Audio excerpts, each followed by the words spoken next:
청취자 여러분, 안녕하세요. 잠시 후에 아주 특별한 오디오북을 저희가 들려드릴 텐데요. 바로 이효석 작가의 메밀꽃 필 무렵입니다. 이게 1936년에 발표된 작품이죠. 네, 맞습니다. 한국 현대 단편 소설하면 정말 빼놓을 수 없는 그야말로 백미로 꼽히는 작품인데요. 그렇죠. 근데 이 소설은 그냥 듣는 것보다 이 작품이 어떤 배경에서 나왔는지 이걸 조금 알고 들으면 훨씬 더 깊이 느껴지더라고요. 그럼요. 특히 메밀꽃 필 무렵처럼 서정성이 아주 짙은 작품은 더 그렇죠. 그 아름다움 속에 녹아있는 시대나 작가의 삶을 알면 감동이 배가 됩니다. 그럼 작가 이야기부터 잠깐 해볼까요? 이효석 작가, 1907년생이시고 네, 강원도 평창 봉평 출신이시죠. 공교롭게도 이 소설의 주요 배경이 바로 그곳 봉평이고요. 정말이네요. 작가의 고향이 작품의 무대가 된 거군요. 호는 가산. 근데 이력이 좀 독특해요. 영문학을 전공하셨다고? 맞아요.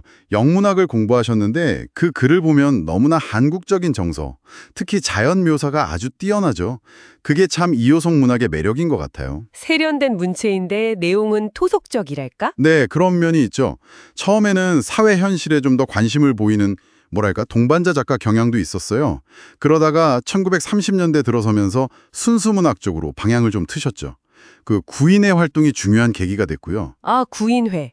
그러면서 이제 자연이나 인간 내면 이런 걸 섬세하게 그리는 쪽으로 가신 거군요. 그렇죠. 자연과의 교감, 토속적인 정서, 때로는 약간 이국적인 분위기까지. 이걸 아주 시적인 문장으로 표현하는데 정말 탁월하셨어요. 아쉽게도 너무 젊은 나이에 36에 돌아가셨지만요. 네, 너무 안타까운 일이죠. 그래도 메밀꽃 필 무렵 같은 정말 주옥 같은 작품을 남겨주셨습니다. 이 소설 얘기로 넘어가 보죠. 배경이 정말 유명하잖아요. 달빛 아래 하얀 메밀꽃밭. 네, 한국 문학사상 가장 아름다운 밤길 묘사 중 하나다. 이런 평가가 괜히 나온 게 아니죠. 달빛이 막 쏟아지고 소금을 뿌린 듯이 하얗게 핀 그 메밀밭 풍경은 상상만 해도 좀 아름답습니다. 그 길을 장돌뱅이들이 걷는 거죠. 하룻밤 동안에요. 주인공이 허생원. 얼굴에 얼근 자국이 있고 왼손잡이인 좀 나이든 장돌뱅이고. 네, 그리고 그의 오랜 친구 조선달, 또 젊은 장돌뱅이 동희. 이렇게 셋이 같이 길을 걷게 되죠. 근데 이게 그냥 풍경만 예쁜 소설은 아니잖아요. 그 장돌뱅이들의 삶이랄까 애환 같은 게 담겨 있죠. 물론입니다. 평생을 길 위에서 떠돌아다니는 그들의 고단함, 외로움, 그런 정서가 아주 서정적으로 그려져 있어요. 특히 허생원이 마음속에 품고 있는 기억이 중요하죠. 젊은 시절에 딱 하룻밤이었지만 아주 강렬했던 인연, 성서방네 처녀와의 그 만남이요. 그 이야기가 현재랑 막 겹쳐지면서 분위기가 묘해지는 것 같아요. 맞아요. 그래서 이 소설은 어떤 큰 사건이 빵 터진다기보다는 그 분위기, 인물들의 미묘한 심리 변화, 이런 걸 따라가는 게 중요해요. 달빛 아래 메밀밭이라는 공간은 자체가 뭔가 꿈 같기도 하고 운명적인 느낌도 주고요. 그렇죠. 그 풍경이 단순한 배경이 아니라 인물들의 감정이나 앞으로의 관계를 암시하는 상징적인 역할을 하는 거죠. 아까 허생원이 왼손잡이라고 했는데 이게 또 중요한가 보죠? 네, 주목해서 보시면 좋습니다. 왜 자꾸 이 왼손잡이라는 설정이 나올까? 허생원이 젊은 동희에게서 왜 자꾸 자기 모습을 보는 듯한 느낌을 받을까? 이런 것들이 인물들 사이에 숨겨진 어떤 연결고리, 어쩌면 혈연 같은 그런 가능성을 암시하는 장치들이죠. 그냥 스쳐 지나갈 수 있는 설정인데 의미가 있군요. 그럼요. 과거와 현재가 교차하고 운명적인 만남의 여운을 남기는 아주 섬세한 구성이에요. 그럼 이 작품은 어떤 분들이 들으시면 특히 좋을까요? 일단 시처럼 아름다운 문장을 좋아하시는 분들 정말 만족하실 거예요. 감각적인 자연 묘사에 감탄하고 싶으신 분들도요? 네. 그리고 막 사건이 휘몰아치는 것보다는 좀 잔잔하게 인간의 근원적인 감정, 예를 들면 그리움이나 외로움, 또 인연, 이런 것들에 대해 생각해보게 하는 이야기를 좋아하시는 분들께도 아주 잘 맞을 겁니다. 1930년대 한국의 어떤 분위기, 고전 문학의 깊은 맛을 느끼고 싶은 분들에게도 좋은 선택이겠네요? 물론이죠. 오늘 저희가 이렇게 나눈 이야기들이 이제 곧 들으실 오디오북 메밀꽃 필 무렵을 감상하시는데 좀 도움이 되면 좋겠습니다. 네, 달빛 아래 그 메밀꽃밭을 허생원과 함께 걷는다고 상상해보세요. 그 하룻밤의 여정이 청취자 여러분께 어떤 울림을 줄지 한번 느껴보셔야 바랍니다. 네, 그럼 이제 이효석 작가의 메밀꽃 필 무렵 오디오북으로 직접 만나보시죠. 저희 이야기가 즐거우셨다면 채널을 위해서 구독과 좋아요도 잊지 말고 꼭 눌러주시면 감사하겠습니다. 메밀불꽃 필 무렵 장터의 끝 달빛의 시작 여름 장돌뱅이의 노래 해는 머리 위에 장터는 벌써 끝나 천막 아래 땀 냄새 후끈한 먼지 바람 팔지 못한 꿈들을 가방 속에 접어넣고 나무꾼도 생강장수도 사라진 골목을 건네 살짝 고개를 들며 해안 속에 기대감을 얻는다 텅 빈 사방이 내 등에 말을 거네 이 밤을 건너면 또 다른 날이 온다 달이 뜨면 메밀꽃 피는 길 따라 자박자박 걸어가리 흰 바람 어루만지며 쓰디쓴 장사 돈샘도 저 달빛에 맡기고 새벽에는 메밀꽃 향 우리를 감싸주리 중저집 그 웃음소리 술기운에 실려와 걱정 마라 친구야 잔 하나 채워보세 허름한 포목 가방에 별빛이 스미듯 우리의 낡은 욕심도 살포시 접혀가네 길은 멀고 밤은 길어도 메밀꽃은 펴 괜찮다 속삭이네 우린 그 향기 따라 다시 내일로 번져가 들이켜요 메밀꽃 피는 길 따라 자박자박 걸어가리 흰 바람 어루만지며 쓰디쓴 장사 돈샘도 저 달빛에 맡기고 새벽에는 메밀꽃 향 우리를 감싸주리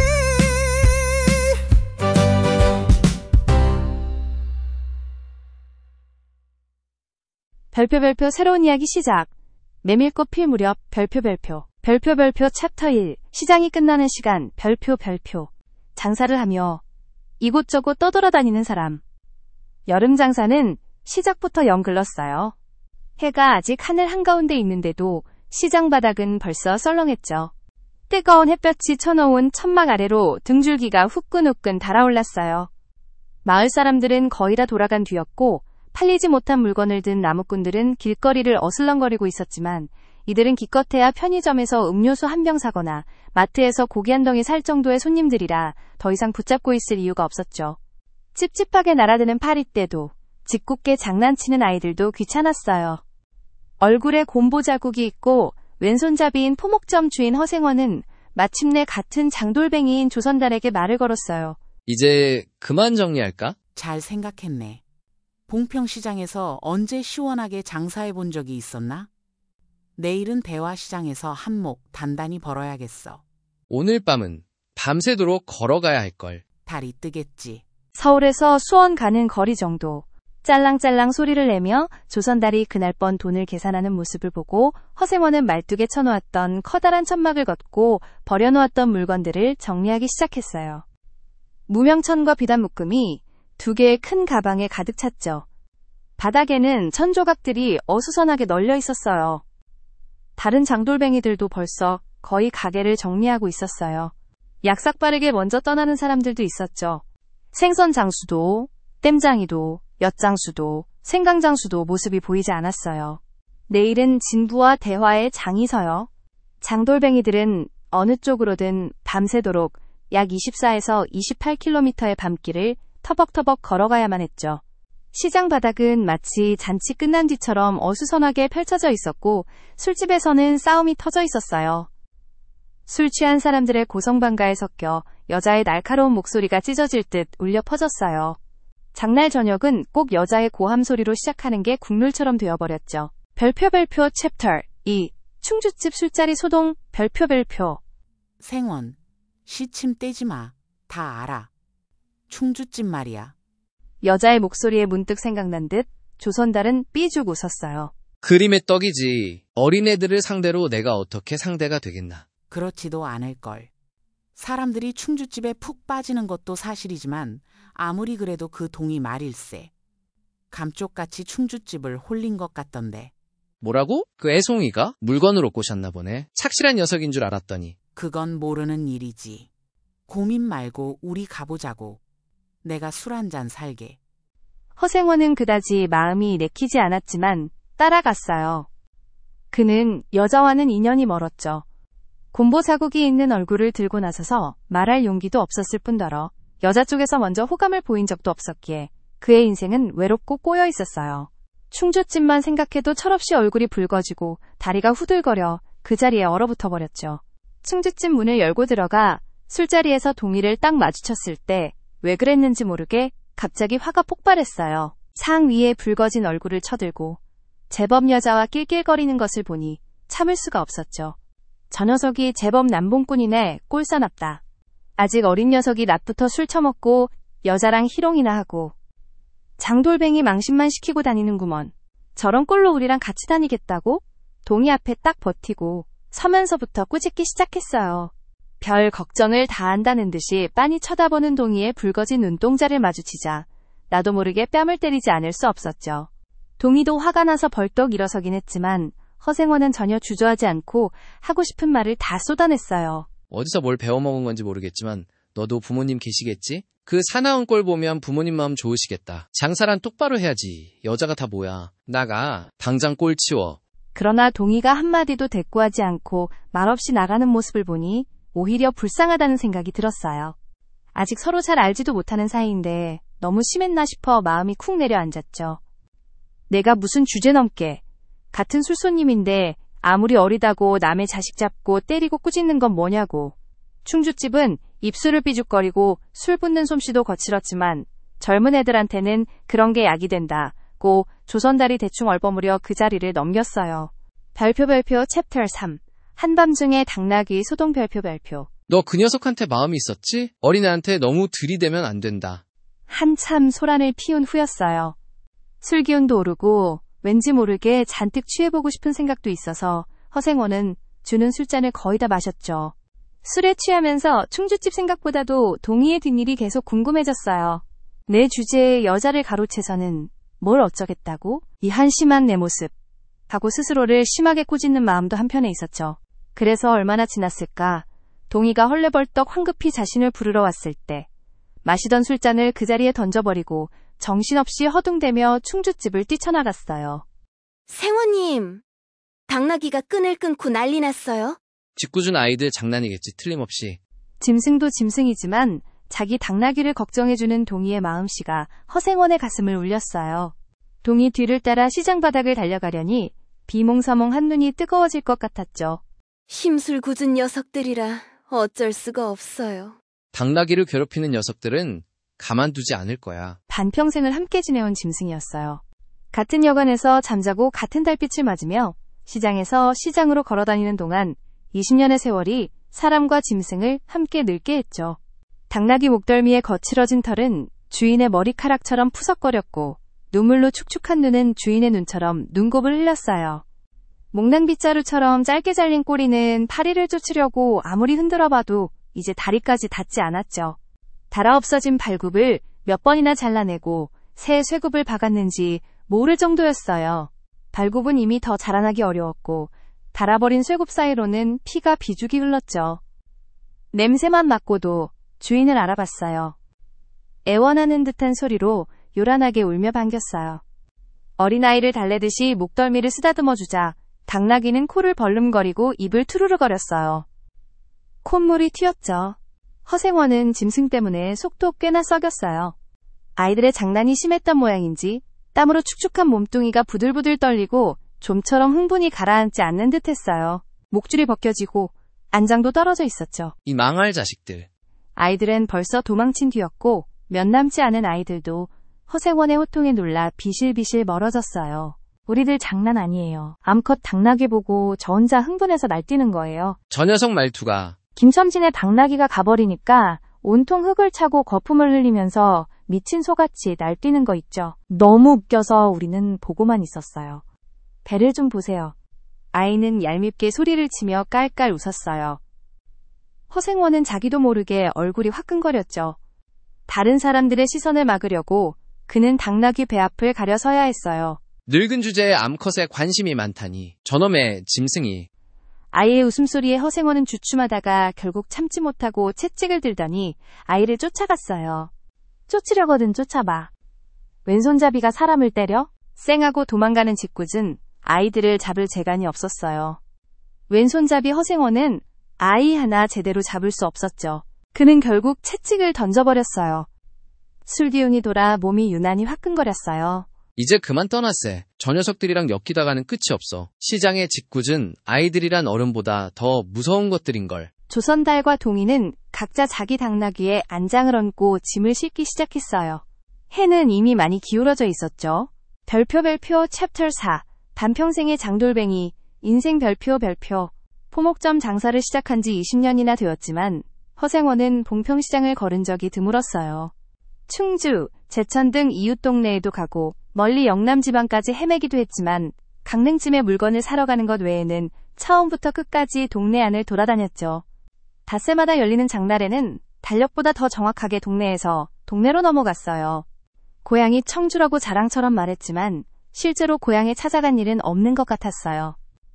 시장에서 시장으로 가는 길에 아름다운 강산이 그대로 그에게는 그리운 고향이었죠. 반나절 동안이나 터벅터벅 걷고 장터가 있는 마을에 거의 다다랐을 때 거친 당나귀가 한바탕 우렁차게 울면, 더구나 그것이 저녁 무렵이라 등불들이 어둠 속에 깜빡거릴 때면 늘 겪는 일이었지만 허생원은 변함없이 언제나 가슴이 설렜어요. 조선시대의 카드 도박. 젊은 시절에는 알뜰하게 돈을 벌어 조금이나마 모아본 적도 있었지만 읍내에 백중명절이 열리던 해에 신나게 놀고 투전을 하다가 사흘 만에 그 돈을 다 날려버렸어요. 당나귀까지 팔아야 할 지경이었지만 애끓는 정 때문에 그것만은 이를 악물고 포기했죠. 결국 모든 것이 헛수고가 되어 장돌뱅이 생활을 다시 시작할 수밖에 없었어요. 당나귀를 데리고 읍내를 도망쳐 나왔을 때 길가에서 울면서 너를 팔지 않은 것이 정말 다행이다 하며 짐승의 등을 어루만졌었죠.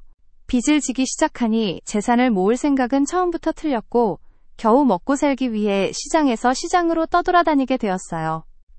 그렇게 신나게 놀았다고는 하지만 여자 한 명도 제대로 꼬셔본 적은 없었어요. 여자는 그에게 쌀쌀하고 매정한 존재였죠.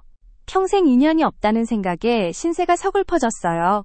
그의 곁에서 늘 변함없이 있어준 것은 오직 한 마리의 당나귀뿐이었죠.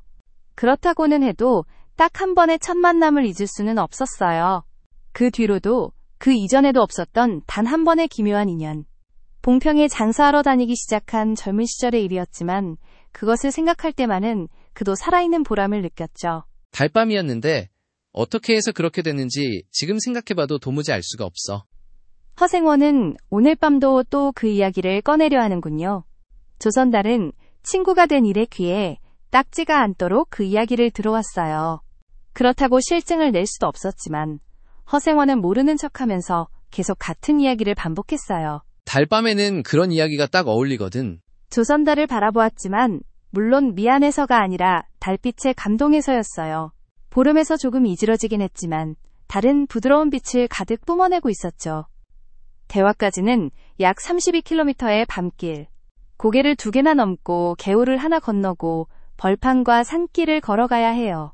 길은 지금 긴 산허리에 걸쳐 있었어요.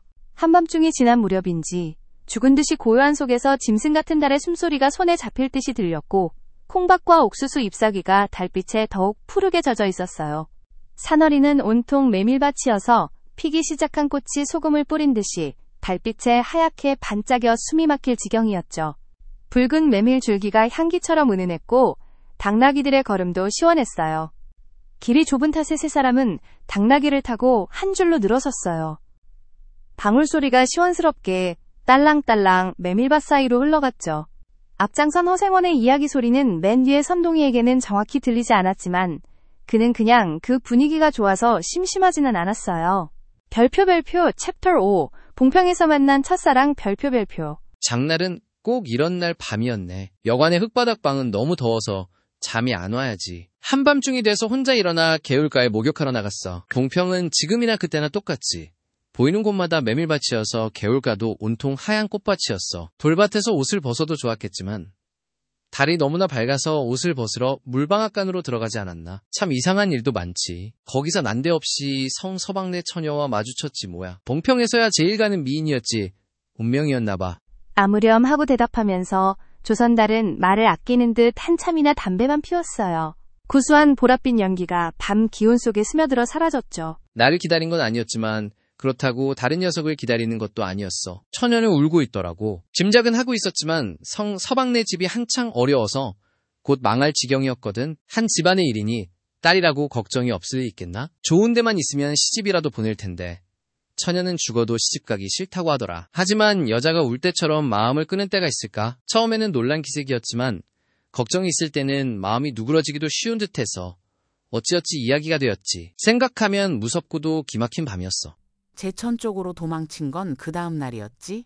다음 장날에는 벌써 온 집안이 사라진 뒤였네. 시장 전체가 소문으로 발칵 뒤집혔고 나중엔 술집에 팔려갔다는 소문까지 돌았지. 처녀 이야기가 사람들 입에 오르내렸어. 제천 시장 바닥을 몇 번이나 뒤졌겠나. 하지만 처녀의 모습은 흔적도 없이 사라졌지. 첫날 밤이 마지막 밤이었어. 그때부터 봉평이 마음에 들어 반평생을 두고 다니게 되었네. 반평생인들 잊을 수 있겠나. 운이 좋았지. 그렇게 기적 같은 일은 흔치 않아. 보통 못난 여자 얻어 자식 낳고 걱정만 늘어서 생각만 해도 끔찍해. 하지만 늙어서까지 장돌뱅이로 지내는 것도 힘든 일 아닌가. 나는 가을까지만 하고 이 일 접으려고. 대화쯤에 작은 가게 하나 차리고 가족들 부를 생각이야. 사시사철 터벅터벅 걷는 게 쉬운 일이 아니지. 옛 처녀나 만나면 같이 살까? 난 죽을 때까지 이 길 걷고 저달 볼 테야. 산길을 벗어나자 큰 길이 나왔어요. 맨 뒤에 있던 동이도 앞으로 나서고 당나귀들은 나란히 섰죠. 별표 챕터 6 동이의 비밀 그리고 이어지는 인연 별표. 총각도 젊겠다. 지금이 한창 때 아닌가. 충주집에서는 그만 실수로 그렇게 됐지만 너무 슬프게 생각하지 마. 아, 천만에요. 오히려 부끄러워요. 여자 문제는 지금 웬 제격인가요? 저는 자나깨나 어머니 생각뿐인데요. 허생원의 이야기에 마음이 울적해져서인지 동이의 말투는 한결 차분해져 있었어요. 혈육. 아버지, 어머니라는 말에 가슴이 찢어지는 것 같았지만 제게는 아버지가 없어요. 피부치라고는 어머니 한 분뿐인걸요. 돌아가셨나? 원래부터 없어요. 세상에 그런 일이. 허생원과 조선달이 시끄럽게 껄껄 웃자 동이는 진지한 표정으로 우길 수밖에 없었어요. 결혼 전에 부끄러워서 말하지 않으려 했지만 정말이에요. 제천 시골에서 아이를 낳고 어머니는 집에서 쫓겨났죠. 좀 웃긴 이야기지만 그래서 지금까지 아버지 얼굴도 본 적 없고 어디 사시는지도 모르고 지냈어요. 고개가 바로 앞에 놓인 탓에 세 사람은 당나귀에서 내렸어요. 언덕은 험했고 숨을 크게 쉬기도 힘들어서 이야기는 한동안 끊겼죠. 당나귀는 툭하면 미끄러졌어요. 허생원은 숨이 차 몇 번이고 다리를 쉬지 않으면 안 되었어요. 고개를 넘을 때마다 나이가 자신을 알리는 듯했죠. 동이처럼 젊은 사람들이 끝없이 부러웠어요. 땀이 등을 한바탕 쭉 씻어내렸어요. 고이 고개 너머는 바로 개울이었어요. 장마에 떠내려간 널빤지 다리가 아직도 놓이지 않은 채로 있어서 옷을 벗고 건너야 했죠. 남자 속옷을 벗어 허리띠로 등에 묶고 거의 벌거벗은 우스꽝스러운 모습으로 물속에 뛰어들었어요. 금방 땀을 흘린 뒤였지만 단물은 뼈를 찔렀어요. 그래, 그럼 대체 누가 길러주었니? 장돌뱅이. 어머니는 어쩔 수 없이 새아버지를 얻어 술장사를 시작했죠. 술에 쩔어 사는 새아버지라 완전 망난이었어요. 철들고 나서부터 맞기 시작한 게 하루인들 편한 날이 있었을까요? 어머니는 말리다가 채이고 맞고 칼부림까지 당한 이 집이 말이 아니었죠. 18살 때 집을 뛰쳐나와서부터 이 일을 하고 있어요. 총각은 꽤 괜찮은 줄 알았는데 얘기를 들어보니 딱 한 처지구나. 물은 깊어 허리까지 차올랐어요. 물살도 꽤 센데다가 발에 채이는 돌멩이도 미끄러워 금방이라도 미끄러져 넘어질 것 같았죠. 당나귀와 조선달은 재빨리 거의 건넜지만 동희는 허생원을 부축하느라 두 사람은 한참 뒤처졌어요. 어머니 친정은 원래부터 제천이었니? 아니요. 시원하게 말은 안 해주시는데 봉평이라는 것만 들었어요. 봉평? 그래. 그 아버지 성은 뭔데? 알 수 있나요? 도무지 들어본 적이 없으니까요. 그렇겠지. 허생원은 중얼거리며 흐려지는 눈을 깜빡깜빡하다가 조심성 없이 발을 헛디뎠어요. 앞으로 꼬꾸라지는가 싶더니 몸째 물속에 풍덩 빠져버렸죠. 허우적거릴수록 몸을 가눌 수 없어 동희가 소리를 치며 가까이 왔을 때에는 벌써 꽤나 떠내려간 뒤였어요. 옷이 통째로 쫄딱 젖으니 물에 젖은 개보다도 더 비참한 꼴이었죠. 동희는 물속에서 어른인 허생원을 가볍게 업을 수 있었어요. 옷이 젖었다고는 해도 마른 몸이라 건장한 남자 등이 업기에는 오히려 가벼웠죠. 이렇게까지 폐를 끼치다니 정말 미안하네. 내가 오늘 너무 덜렁거렸나 보네. 아니에요. 괜찮아요. 그럼 너희 어머니는 아버지 찾는다는 이야기는 없었어? 네. 늘 한 번쯤 만나보고 싶다고는 하셨어요. 지금은 어디에 계시는데? 새아버지하고 헤어져서 지금은 제천에 계세요. 가을쯤 되면 제가 봉평으로 모셔올 생각이에요. 여기서 새아버지는 어머니가 재혼해서 만난 남편을 뜻합니다. 이악 물고 열심히 벌면 그래도 그럭저럭 살아갈 수 있겠죠? 그럼 정말 기특한 생각이네. 가을, 동희가 말한 가을이란 단어가 허생원의 마음에 깊이 남았습니다. 아까 동희에게 엎여 물을 건널 때 허생원은 그의 넓고 든든한 등에 왠지 모르게 따뜻함을 느꼈습니다. 오히려 다 건너고 나니 조금 더 엎여 있었으면 좋았을 텐데 하는 아쉬운 마음이 들었습니다. 허생원, 오늘 하루 종일 왜 이렇게 실수를 하는 거예요? 조선달은 허생원을 보며 결국 웃음을 참지 못했습니다. 내 낙이 생각하다가 그만 발을 헛디대지 뭐야. 내가 말 안 했던가? 내 낙이가 드디어 새끼를 가졌단 말이야. 읍내에 있는 강릉댁 앞나귀와 사이에서 말이야. 귀를 쫑긋 세우고 폴짝폴짝 뛰는 게 얼마나 귀여운지. 낙이 새끼만큼 귀여운 게 또 있을까? 그 귀여운 새끼 보려고 내가 일부러 읍내를 빙빙 돌 때도 있다네. 사람을 물에 빠뜨릴 만큼 대단한 나귀 새끼네. 허생원은 젖은 옷을 대충 짜서 다시 입었습니다. 몸은 덜덜 떨리고 가슴도 쿵쾅거릴 만큼 몹시 추웠지만 희한하게도 마음만은 둥실둥실 구름 위에 떠 있는 것처럼 가벼웠습니다. 자, 이제 주말까지 부지런히 가자고. 뜰에 불을 지펴서 몸 좀 녹이고 푹 쉬어야겠어. 낙이한테는 따뜻한 물 끓여주고 내일 대화장에서 장 서는 것 보고는 바로 제천으로 가자. 대화장은 이 지역의 큰 시장을 뜻하는 말입니다. 장 서는 날에는 전국 각지에서 온 장돌뱅이들이 물건을 사고 팔며 북적입니다. 생원님도 제천으로요? 오래간만에 한번 가보고 싶어서 말이야. 동희야, 너도 같이 갈래? 나귀가 다시 걷기 시작했을 때 동희의 손에는 채찍이 들려 있었습니다. 그리고 그 채찍은 동희의 왼손에 들려 있었습니다. 오랫동안 시력이 좋지 않아 주변을 잘 알아채지 못했던 허생원이었지만 이번만큼은 동희가 왼손잡이라는 사실을 놓칠 수 없었습니다. 세 사람의 발걸음은 한결 가벼워졌고 나귀 방울 소리는 밤 벌판에 더욱 맑고 청아하게 울려 퍼졌습니다.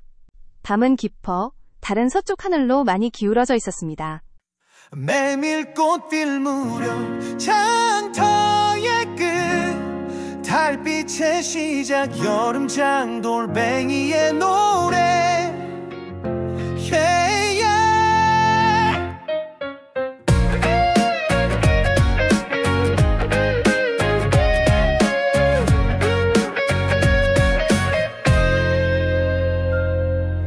해는 머리 위에 장터는 벌써 끝나 점막 아래 땀 냄새 후끈한 먼지바람 팔지 못한 꿈들을 가방 속에 접어놓고 나무꾼도 생강장수도 사라진 골목을 건네 살짝 고개를 들며 회한 속에 기계 물었는다 텅 빈 사방이 내 등에 말을 거네 이 밤을 건너면 또 다른 날이 온다 달이 뜨면 메밀꽃 피는 길 따라 자박자박 걸어가리 흰 바람 머루만지며 쓰디 장사 돈 샘도 저 달빛에 맡기고 새벽엔 메밀꽃향 우리를 감싸주리 중죽집 그 웃음소리 술 기운에 실려와 걱정 마라 친구야 잔 하나 채워보세 허름한 포목 가방에 별빛이 스미듯 우리의 낡은 욕심도 살포시 접혀가네 신사기든 낮춰 아끼고 제거해 금솔로와 교차 길은 멀고 밤은 길어도 메밀꽃은 피어 괜찮다 속삭이네 우린 그 향기 따라 다시 내일로 번져가리 제명 메밀꽃 피는 길 따라 자박자박 걸어가리 흰 바람 어루만지며 쓰디쓴 장사 돈 샘도 저 달빛에